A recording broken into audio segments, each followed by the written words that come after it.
150 horsepower right there.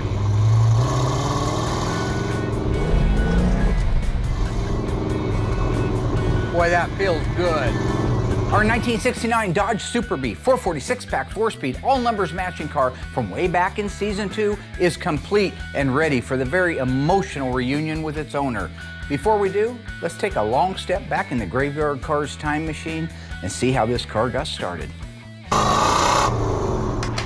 They're coming to get you, Barbara. In Springfield, Oregon, dead Mopar muscle cars are coming back to life. Restored by Mopar master Mark Warman. Joined by his out-of-this-world cousin Dougie. Oh, hi, Mark. His apprentice and daughter, Alyssa. Whoa, stop.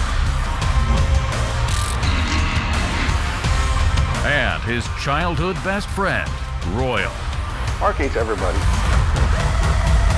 His protege painter, Will Scott. You got one job. This is Graveyard Carz.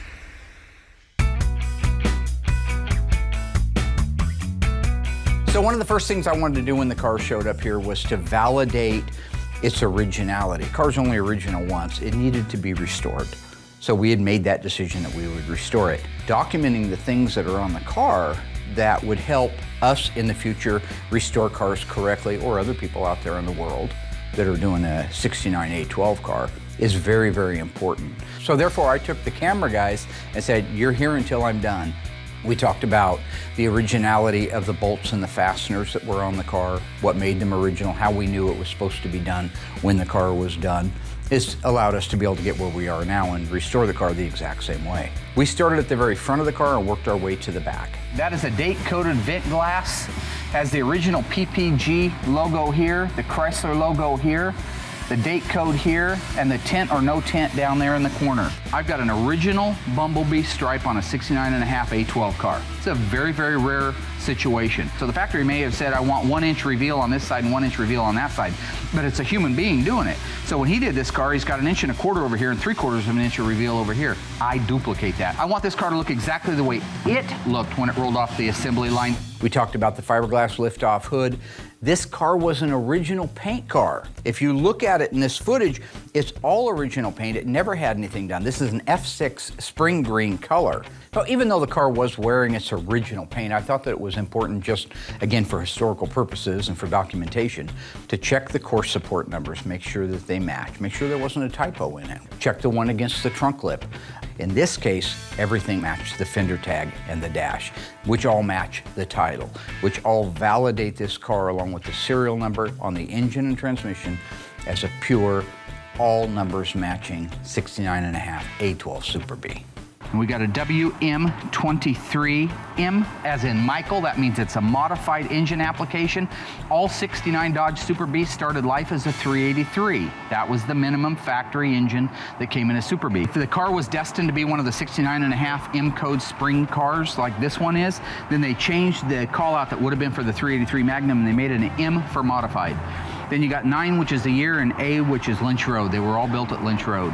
We discussed the carburetors at length, that we had the original correct carburetors, just needed to have Scott Smith up at Harms do a complete restoration on them. We talked about the exhaust system, the original Dana, the numbers matching 446-pack engine. Now, all of these cars were Super Track Pack cars. That means they had the code A34 on the fender tag. A34 meant that you had the 410 gear ratio.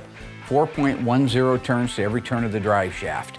That is the lowest gear ratio that the Dana ever came with. In fact, it's the lowest gear ratio any of the Mopars in that era came with. Original hangers, which are always gone because people got to change things. They can't just leave well enough alone. I look at the condition of this. This is amazing. Other than needing detail, this is the rear finish panel that is always beat to death. If it hadn't been for the guardrail at the racetrack, that car would have been survivor quality.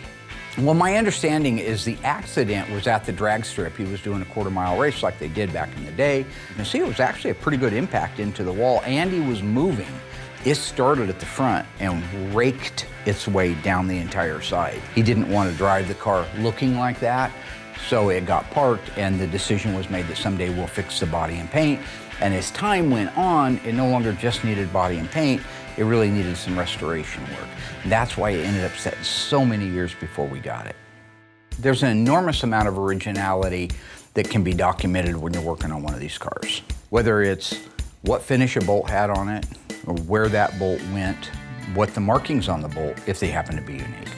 If you look under the hood, the originality on this car was unbelievable. Now the motor had been taken out and just set back in there, but all of the fasteners, the bolts that held the fenders in place to the aprons, those were all there. So we could document paint runs if there were, for example, under the hood, runs all over in the paint. You know, that quality there, them runs they're put in there at the factory, you know.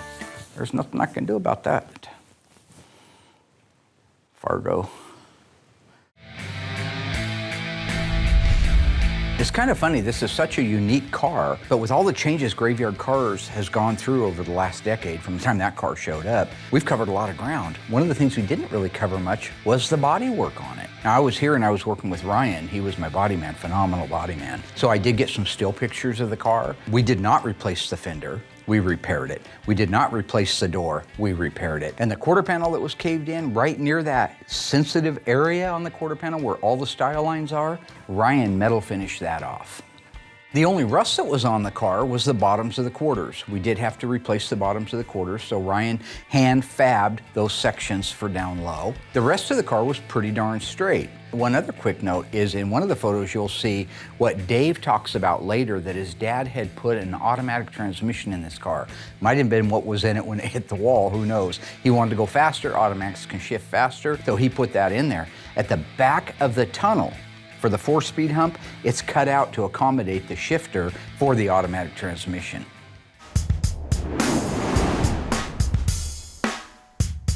Right after the metal work was done, it got all the straightening done to it where it was ready for its first primer. Will has followed this car through and done a great job with it. He knows that the F6 is very, very difficult. It's a light green, it's gonna be transparent, it's gonna show underlying scratches. So his job up to where we are now has been crucial, and he's come through really nicely. It was a very challenging car. It's a very transparent color. So it's not like you go in there, put 1 or 2 coats of color on, or it's not a single stage either. So it's a base coat, clear coat, and you're looking at 7 or 8 coats to cover. I always hated the transparent colors because you're in there hour after hour putting paint on, trying to get it to cover. Get a couple coats on, wait, you know, half hour, let it dry, tack it off, a couple more coats, and it's just very methodical. Go back to our FK5 burnt orange car that I promised the owner of it I would paint myself, and I did. It was 11 coats to cover that car. 11 times around that car with paint. And then you put on top of it, it's a metallic, so that prep work needs to be just spot on perfect so you don't have any sand scratches. So you got the prep work that has to be great. You have to take into consideration it's a super transparent color. Then on top of it, it's a numbers matching car. This is just all original, gorgeous car. So when it comes to the stakes in the paint shop, they couldn't be any higher than on this car. It's one of those paint jobs where you just can't rush anything. Take the time, do the steps, and the car will come out perfect. And I have to give Will credit. He did a fantastic job of getting his head around the quality that was needed on the car, what was going to have to happen to make sure we didn't end up redoing something, and following it through to the end. The car comes out amazing. Everything I paint comes out amazing, but that also helps because I have a really good helper and a cut and buff guy that really makes my paintwork look nice. So we have our 1969 Super Bee that's all been painted, all the jam work's done. I had my helper Michael go through, and he actually details these all out correctly, and he lays them all out on a nice, neat, orderly fashion. And then he cleans out all the threads in the doors. Once Will had finished with the car completely, it was ready to assemble. It had got its wet sand and buff done to it. Next thing was put the car together and get it back to the owner.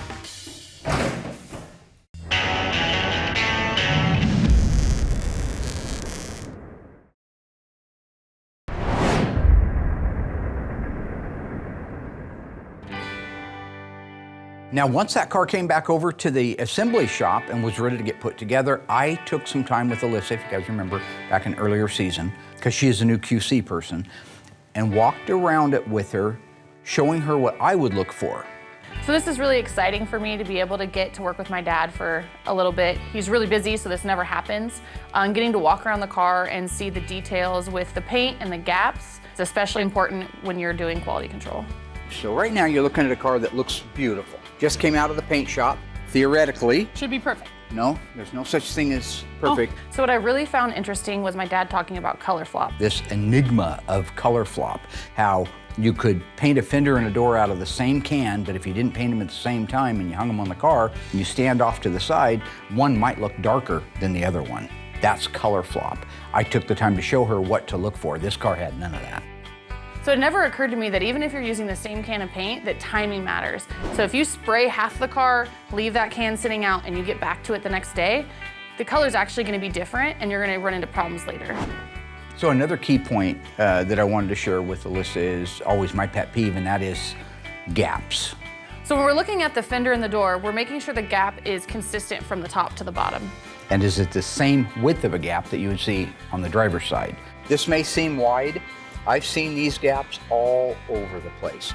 There may be a fine last minute adjustment once we put the hood on it, but this right now looks great. When you're at the level we're at and you're doing the cars that people want done because they mean something to the family, they want them to look at least as good as they did when they rolled off the assembly line.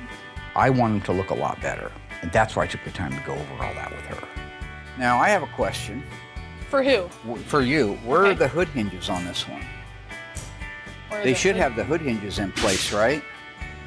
Yeah, why don't they have I don't know why they wouldn't have the hood hinges in place if we're gonna paint it like that, because it's gotta be adjusted and painted at the same time. Are the hood hinge? They're not body color, right? Yeah, they are. Oh, Yeah. God. Great. So they should be back there painted in theory? Yeah, well, yes and no. This being a 69.5 A12 Super Oh, Bee God. has a fiberglass liftoff hood that doesn't use hood hinges. It just sits on these 4 hood pins. Okay, Dad. Education. No, I admit I do have fun torturing poor Alyssa. She knows most of my shtick, but she still doesn't know when I'm sneaking up on her. When my dad messes with me, I'm not having fun, he is. That's an opportunity for him to show how much knowledge he has and how much he knows, but look who he's going off of. And I love it. Remember the old messing with Sasquatch commercials? I love those. I'm not trying to down myself, but how does that make you feel good? I don't know. And that's not a shot like you look like a Sasquatch. It's just, you probably don't need the Sasquatch. Cut the Sasquatch. So I just finished the build out on Mr. Johnson's 446 pack engine for his 69.5 spring green Super Bee. What a color, just an incredible color. Love it so much. We've got the engine done. My son Eli helped me hook this up to the engine run stand. Come on, baby. We had to do a few minor adjustments to get her to kick over and fire off. Come on.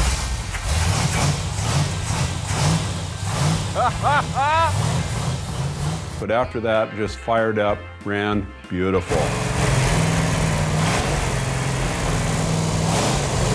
We just went ahead and set the timing.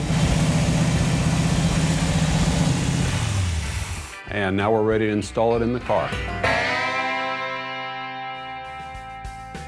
So on the 69.5 Carz, they made 826 of them exactly like this. That means 446 pack. The 5th digit of the VIN is an M. So we're walking around the Super Bee and my dad's quizzing me on what options came with the A12. What's the M stand for? You I did the forgot research. that one. Oh, okay, you forgot that one. That's That one. modified, yeah, special order 440. What else? Special package. No, that's not what the M means. It's more special. money and for money. Not in this case. No. What are you guaranteed with an A12 car that you wouldn't get with a regular Super Bee? 446 pack. 446 pack, that's right, that's right. That you get the big engine. Yeah, of course I know what a 446 pack is. And the brake horsepower rating on the 446 pack is? Does anybody even really know that? Well, I do. It's 390. Oh, Well, that's a good start. You did good. Do that at home with your kids, too. It's fun. so A12 69 engine conversion package 440. Engine conversion package 440. This is what this is. 3 2-barrel carb. 3 2-barrel carburetors right here, folks. Uno, dos, tres. How many CFM on those 3 carburetors? 383. Yeah, Something like that. 1,350. It doesn't make me feel bad or anything. I mean, that's just kind of how we play off each other. See, my generation, we have Google. Yeah. I don't well, really have to that's keep it why all your up here. generation are idiots. Okay, good talk. Nobody at home probably knows either. That's why we have Google. That's why we have these resources. This is a replica of the original fuel pump. The correct heater hoses, a replica of the original factory hose. Again, got it from our friends at OER. I'm sure it's frustrating for him that he has this all in his head and he's repeated it to me 100 times. But that's just not the way that my brain works. Correct radiator hose, upper, with the part number on it. This is a correct replica of the original fan belt from 1969. That's the kind of detail we go into here. I appreciate him still taking the time and going over things, and I don't mind that he does it in a joking way.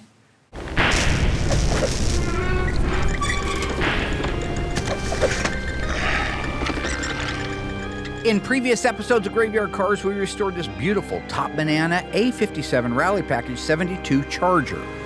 It was a 318 with air conditioning. What transmission did it have behind that? Was it automatic, 3-speed manual, pistol grip 4-speed? If you think you remember, stay tuned after the break. We'll let you know how you did.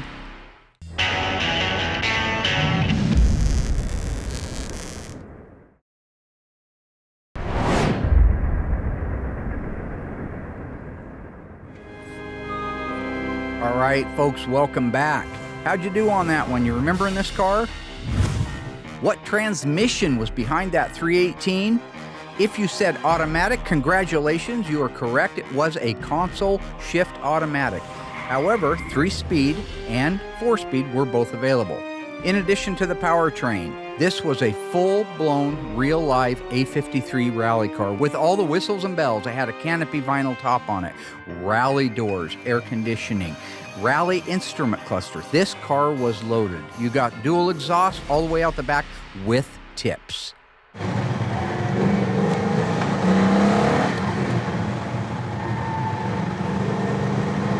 See where your dad liked it? Yeah.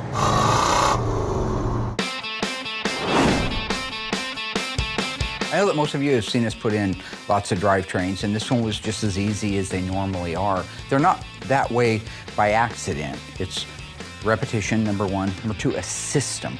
So that means that the very first thing that we install is the rear axle assembly with the leaf springs on it. This unit is held in place at the front with a leaf spring hanger and nuts. They're kept style nuts. At the back, it's a shackle. So the shackle goes into the car, has the nuts put on the shackle. At the front, you tighten down the Kep's nuts that hold the spring hangers. Then you can connect the shocks. We always have the shocks hanging inside the car so that when the axle's in it and it goes up into place, you can put the shocks on it. All of those things make up the rear axle assembly, which offer the counterweight that we're looking for before we install that probably close to 1,000-pound front engine, transmission, suspension setup.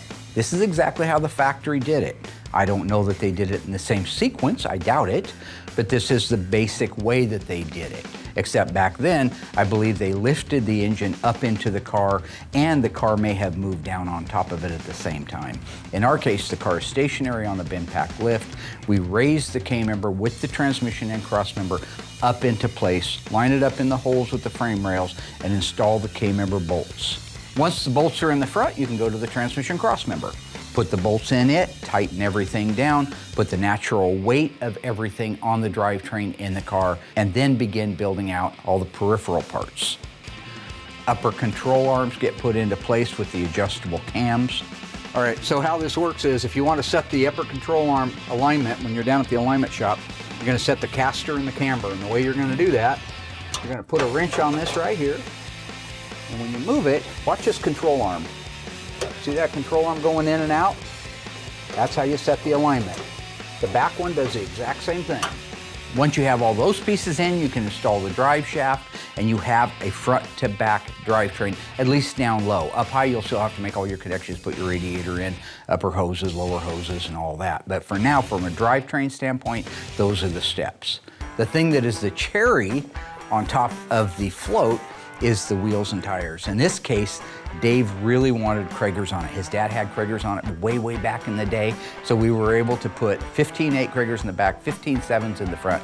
My dad never wants to make anything easy. We have a lift. We could lower the car and put the wheels on, but you know, that's not how he wants to do it.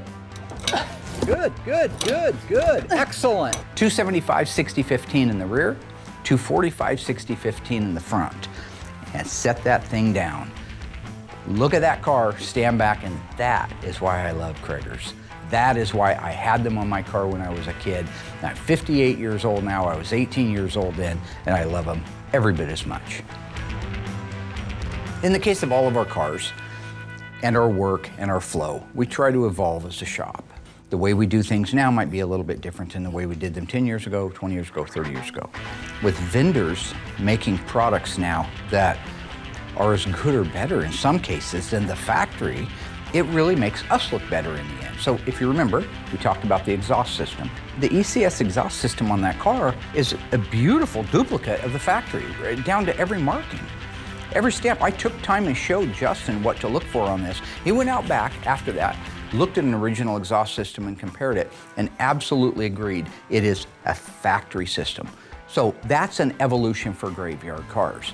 The carpet system that we also get from ECS is all laid out. There's no wrinkles in it because it came in a big flat box. It didn't come all wadded up, which we did for years, that's all we had.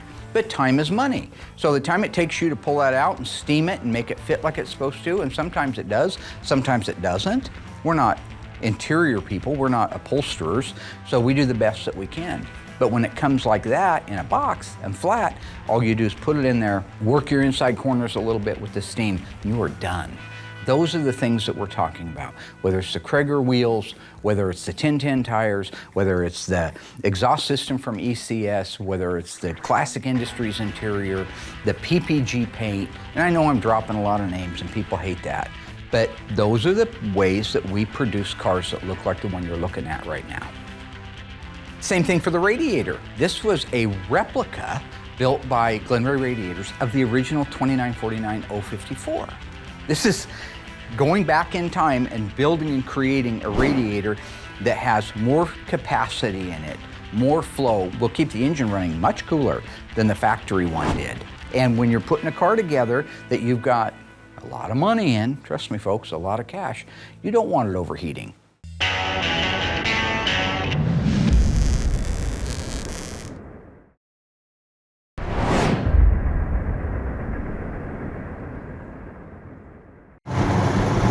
Now, do you have an open account at the police department? We get along well. Once the drivetrain was installed in the car, we could cut Justin loose to put the rest of it together. I've never worked on a Super Bee before, so getting to learn the process of this car, I know some things aren't that much different, but just the unique features of this car was just a really cool thing to do. He actually restored the original grille. It's just a sleek looking grille, and I actually got to restore this one, so that was one of my favorite parts. But where we were at now is interior door trim panels needed to be installed, along with the pieces that go on with the door handle, the armrest, the window crank. Make sure you clock the window crank in the right area. Instrument Specialties did a beautiful job on the dash. In fact, I actually took extra time to show him some of the things that were so right about that. These are all re-chromed originals. Wow. This is the original faceplate, and it's all re-chromed with hand-done lettering. I love sending our stuff to them because when it comes back, I don't have to do it, number one, so that's one thing. But two is just know that Mike and the team back there do a phenomenal job, and they look the way that they did when they were brand new, and they're not a bunch of aftermarket replacement parts. Sometimes that's the only choice you have, sometimes it's the only choice we have. Stuff's missing. But this was an original bash, and so they were able to renew it. How did they do that? How do they get the re-chrome on there? They chrome the whole thing, and then they black it out. Oh, and then they black it. Yeah, Gotcha. if you just look at the gauges, that's the original mileage right there. Oh, so he opted not to switch it back to zero. When his dad last drove the car, that was the mileage, and I think that's such a great tribute to his father. They didn't put decals on the faces like some people do of the instruments. They actually did the photochemical process. Looking at it, it's a masterpiece. With it done and knowing that everything works the way it's supposed to, Justin was able to put it in the car. We restored the steering column here. Again, Justin did that work. He did a phenomenal job. Used a nitrocellulose lacquer on the column so that it had the same sheen as the Instrument Specialties paint did on the dash. And that's the way they were from the factory. I think it was called Jewel Black or Black Jewel was the original code. So after that, Justin was able to install the front seat, the seat belts, and the rest of the things that it takes to make the car complete on the inside. Oh, look at that. That thing slides nice. It works. Locks in place. Excellent. Under the hood was just a put together. So you have your windshield washer reservoir, your brake master cylinder, your brake lines, make the connection at the front shocks, install the radiator, upper radiator hose, lower radiator hose, heater hoses, the brackets, the provisions on the insides of the aprons to hold the positive battery cable and the lower brake line. All of those are the little things that when you're done and you look at the engine compartment, it looks like 1969. Everything. I got to learn so much doing this. You know, it had the bumblebee stripe on it. It had the fiberglass hood, which is just really cool concept for this car. So I really like doing that. So all the decals, the color was gorgeous. I completely love this car. I love the color, I love the stance. You look at all that green, you're like, wow, that's gorgeous. But then you take a flat black hood and it just sets the car off even more. I know that we talked about the shift ball in this car in a previous season, but since some of you may be watching it now and ready to crucify me on the internet, I'd like to point out the white shift ball is not factory, it's not correct. And so the reason the white ball is in there and not the factory wood grain one is because Dave's father had that in the car when he used to race it back in the day before he put the automatic in it. So a lot of times, if you go back to like Kimberly Cook's 1970 Barracuda, I handed her the unrestored original steering wheel because that's the one that her dad had held for many years as he was driving it. Other cars, I've left the original brake pedal pad in it, the window cranks, things that had that DNA from that original owner that I know means something, because you can always replace that, Paul. Take it off, order one from Classic Industries, put it on. But that's the original one.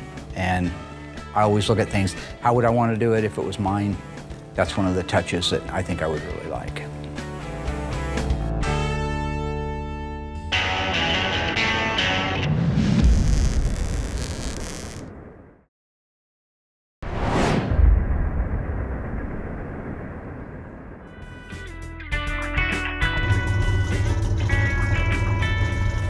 All right, maiden boys, here we go.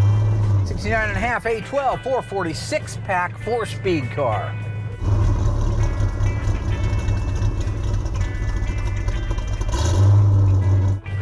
Feels good so far. That's first gear.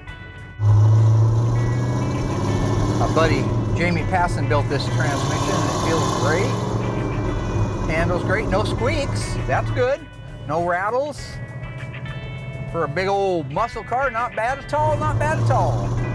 I certainly know that as I get older, I get more nostalgic. And I've always been a little bit that way, but Mom passed away about 3 years ago, and I find myself being more like her. Back when she was like that, I'd say, what are you doing? One time through, man, forget all that stuff. And now I'm living back in the past in a lot of things. And I know people my age are probably doing the same thing. Go back to your old hometown. Of course, I still live in mine.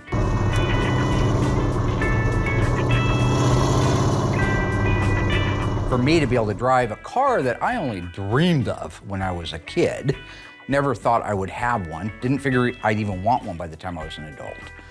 But at that time, I would have loved to have it. Here I am driving around the streets of Springfield.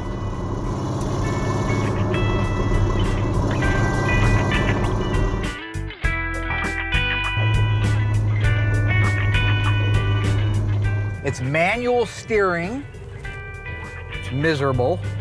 But it was born to boogie.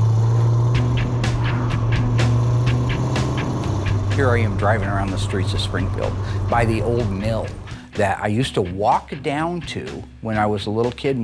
Right after my dad passed away, I was about 13 and a half. My neighbor, Ron Ackerman, showed me how to build these little birdhouses out of remnants, shake remnants. And so we'd walk down to that little mill that you see me driving around and pick up the scraps, you could have them for free, and walk all the way back over to 14th Street. And we'd build little birdhouses, and we'd take them to the Saturday market and sell it to make some Bunsen burners, nice little earners. Those are the memories that just are ingrained in me, that make me the person I am today. and make me appreciate the fact that I am living this incredible dream.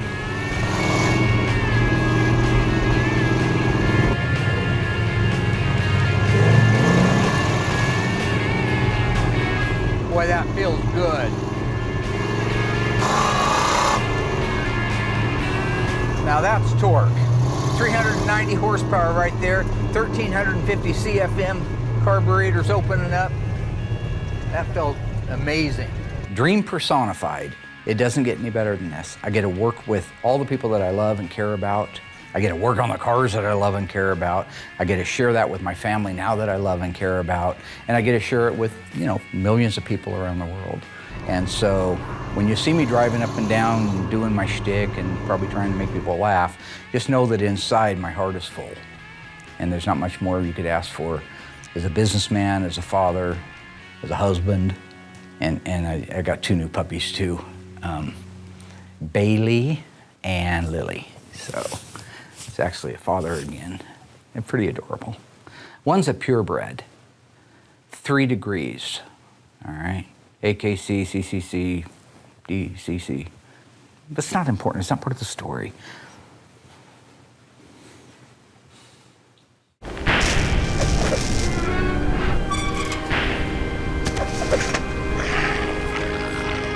In a previous season of Graveyard Cars, we restored this beautiful numbers-matching 1968 Dodge Charger RT. True or false? This legendary muscle car featured the 426 Hemi. If you think you know the answer to that, stay tuned after the break and I'll let you know how you did.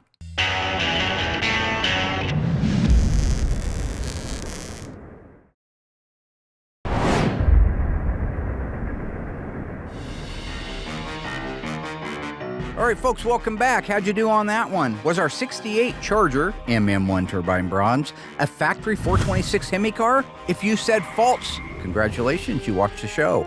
This car did not feature a Hemi, unfortunately, but it did have the original 440 Magnum, 375 horsepower. In addition to that, it used a console shift automatic transmission, white bumblebee stripe, matching white interior, and of course, was MM1 turbine bronze metallic. Watching Mark do his driving footage in his videos of his car going down the road, I love it. It's definitely in my top 5. But what really sets it over the top is when you have a great guy that the car's going to. My name is Dave Johnson. I'm from Syracuse, New York. My dad purchased a Super Bee in early 1970. He bought it pre-owned. The gentleman owned it for just a brief amount of time. I think he bought this car. It scared him. He took it to a Chevy dealership, and the story is a guy bought a Camaro instead. So some of these cars have been here too long. This is one of them. What he got at the end result is an all-original, meticulously restored car that nobody else is going to do better at. So while it takes a little bit longer, he gets that car and it's worth the wait. It's all worth it. It's absolutely worth it. I'd do it again.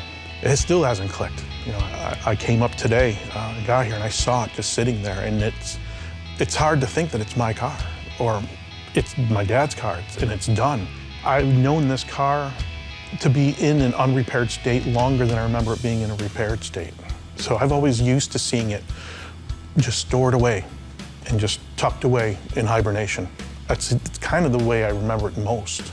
So very few memories of it actually in a running state. Those memories I have are good, but usually it's kind of like the elephant in the room. This is like a brother to me. It's like a family member. It's been around ever since I was young. It was around. When I turned 8, I moved to England and lived over there for a number of years. But before that, I was always around Mopars. Tons of them. My dad, this is one of 5 A12 cars my dad owned. 4 Super Bees, 1 Roadrunner, at least 3 to 4 Hemi cars that I know of. Factory Hemi super stock cars, A990 cars. The car that he started racing after this one was a factory aluminum front end 64 Plymouth with a 426 stage 3 race wedge in it. Things were real tough for my dad towards the last few years. He had a lot of challenges, a lot of financial things were piling up. He would be able to solve all his problems with one phone call to sell that car. He let all the other ones go, but not that one. Good old manual steering, right? Yep. One of the things I was hoping for this whole time in the back of my mind, knowing that we were going to be done in the middle of winter with this car, is that we'd have a nice day. And we were really blessed to have a beautiful day that Dave and I could go out and drive the car. This was the first time he'd been in that car since he was a little kid, and he actually never drove it. So the fact that when you see him driving it, that's the first time he's ever driven the car himself. What a wonderful, wonderful day. One of the things that I do remember about this car when I was a kid is my dad would work on it constantly. Me and him would ride up into the highway, and he'd all of a sudden just come to a stop. And then that's when I knew things were gonna get nuts. And he'd just gun this car, and it would just take off and launch me in the back seat. That's when I knew this car was something quite different. 1981 was the last time the car was driving, and I was in the car that night with him. And then it was parked after that.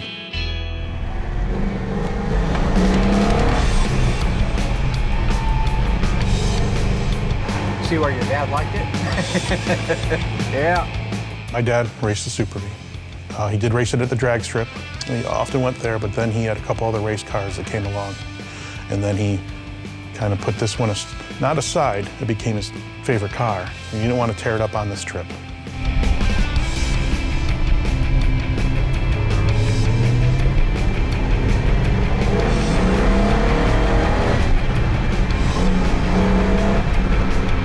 This car is originally a 4-speed car, but he did turn it into an automatic. He raced it as an automatic because he felt he had more consistent times with an automatic transmission. It was a 4-speed car, went to an automatic, and then back to a 4-speed. So my father worked at New Process Gear in Syracuse, New York. They make the transmissions, the 4-speed transmissions. I guess he had a relationship with Tony, and he would restore the 4-speeds for Tony. He'd drive down, pick up some cores, bring them back up, restore them, and he'd bring them back down to Delaware, where Tony was. I've never personally met Tony, but my dad spoke highly of him. Now, do you have an open account at the police department?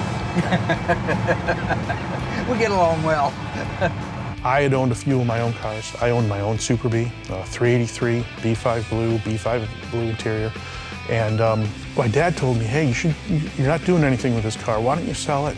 And we could do something else with the money. And I said, no, I've always wanted a Super Bee. And he said, well, you have one. It's a green one.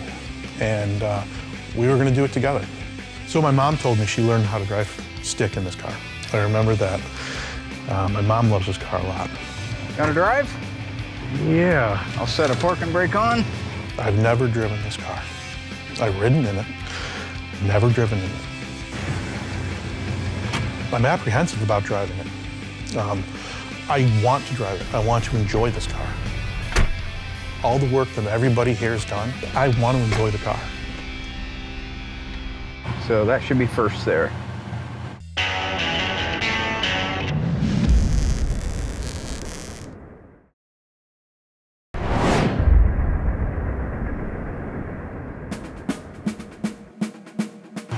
Yeah, nice, good job. So you never drove this car? No, engine. This is the first time you've driven your dad's car? Well, I left for England in 1984. Okay. The engine was in it. When I got back, it wasn't. I'm just gonna have to get used to it. I've never had anything like this. I've had muscle cars, I've had Mopars.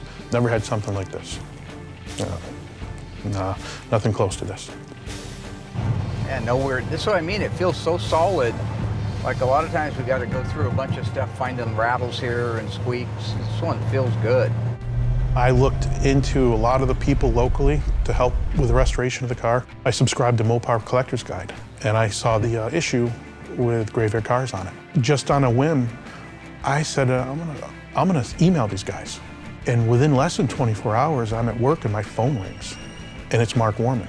My dad was like Mark in a lot of ways. I mean, he was about originality. If there was a paint drip on a car, he would photograph it and duplicate it on the restoration. I don't know what my dad would think. Looking at the end result, I'm confident he'd be very pleased.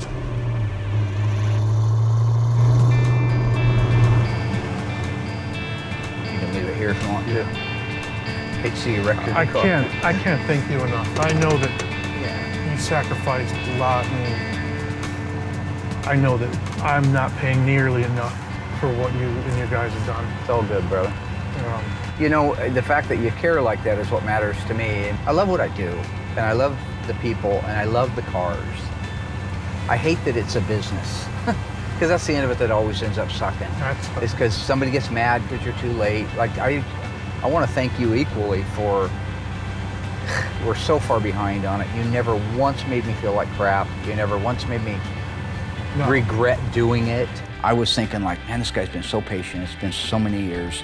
He never leaned on me one time. He never tried to make me feel bad. He just said, I understand, I get it. And he knew we were also doing it at a, really, really discounted competitive rate to help him. I know it was a goodbye for you, but I did it for that because when I heard the story, a heartbreaking story, that's what my heart told me to do, and that's what my mother raised me to do. So I'm glad you were able to work with us on time, and we were able to work with you on money and bring you back this.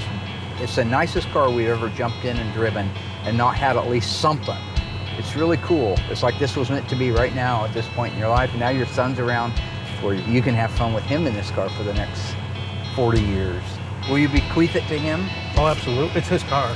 It's his already? It's already his. Well, that didn't take long. I will enjoy this car. I will take this out. I will go to car shows with it. I will enjoy it with my son. It's his car. It's not even my car. It's his car. It's going to go to him. It's not going to hide away in my garage. Like I heard on the TV shows, we're just caretakers for these cars. That's all we are. Yeah. Nobody owns any of these cars. Right. You're here for a while. I've known many, many car collectors, and when they're gone, people come in and pick the bones apart, and it's almost heartbreaking because that person loved them and cherished them, and I know you will with this. Yeah. Here's your phone. Dream maker. It's so rewarding for all of us to be able to return something to a family that meant so much to them. Such history in this car. Yeah, my son and I are going to take our first drive probably to get some ice cream. And there's a place around the corner, an ice cream place that my dad actually worked at in his teenage years. His first job was at a place called Gannon's, right around the corner from us, and we're going to go there. Taking into consideration the length the car's been here, how great the car looks, you have a phenomenal client that's about ready to get it. It really just makes all of it worth it. It's just such a beautiful car. It's really been a pleasure to work on this particular car.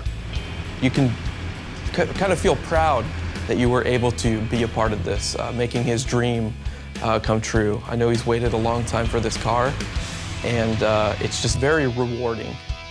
I was getting ready to get out of the car with him. We had just finished our road test, and he just told me that he knew if I had not done this car, it would not be done.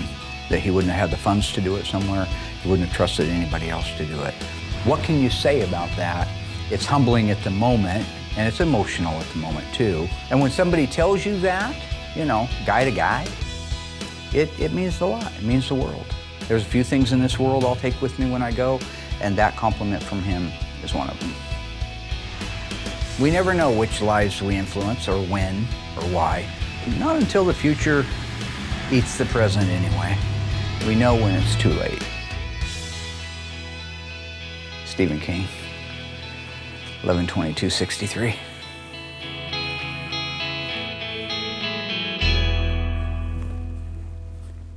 Words of wisdom, Lloyd. Words of wisdom.